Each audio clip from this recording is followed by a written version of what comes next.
আসসালামু আলাইকুম রহমতুল্লাহ। কেমন আছেন সকলেই? আশা করি সকলেই ভালো আছেন। দেশ ও প্রবাসে থাকা 5 ব্যাংকের সকল গ্রাহকদের জন্য মহা সুখবর। নতুন বছরের শুরুতে বদলে গেল সাইনবোর্ড, স্বাভাবিক লেনদেন চালু।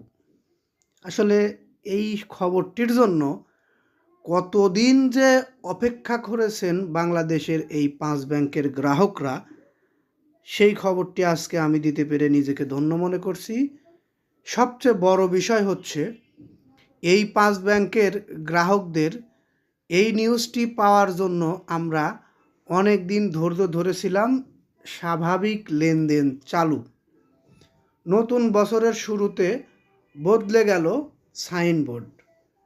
নিউজটি প্রকাশিত হয়েছে বাংলাদেশের একটি নির্ভরযোগ্য গণমাধ্যম প্রথম আলো থেকে। আমরা আপনাদেরকে বিস্তারিত জানাবো। যারা আজকে টাকা তুলেছেন তারা একটু দয়া করে নিউজটি দেখলে কমেন্ট বক্সে জানিয়ে যাবেন। আশা করি অনেকেই তুলেছেন অথবা অনেকেই তুলতে পারেননি। স্বাভাবিক লেনদেন যেহেতু চালু হয়েছে, আজ না হয় কাল একদিন আপনার টাকা তুলতেই পারবেন। 2 লক্ষ টাকা করে আপাতত তুলতে পারবেন। আমরা এই বিষয়টি নিয়ে যে নিউজ তৈরি হয়েছে বা যে নিউজটি প্রকাশ হয়েছে সেটি আগে আমরা দেখি। তার আগে একটি কথা, এতক্ষণ যারা নিউজটি দেখলেন খুশি হলে অবশ্যই একটি লাইক দিয়ে দিবেন, কারণ আপনাদের একটি লাইকের ফলে আমরা পরবর্তীতে এরকম ধরনের নিউজ কন্টেন্ট তৈরি করতে আগ্রহী হই। নতুন বছরের প্রথম দিনেই একীভূত হওয়ার প্রক্রিয়ায় থাকা 5 ব্যাংকের সাইনবোর্ড বদলে গেল, পাশাপাশি আগের সাইনবোর্ডও রাখা হয়েছে। এছাড়া 5 ব্যাংকের স্বাভাবিক লেনদেনও শুরু হয়েছে।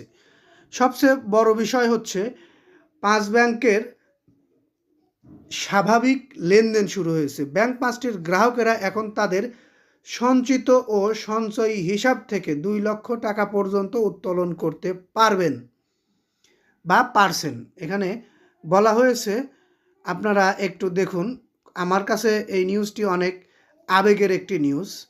এখানে বলা হয়েছে, ব্যাংক 5টির গ্রাহকেরা এখন তাদের চলতি ও সঞ্চয়ী হিসাব থেকে 2 লক্ষ টাকা পর্যন্ত উত্তোলন করছেন বা উত্তোলন করতে পারছেন।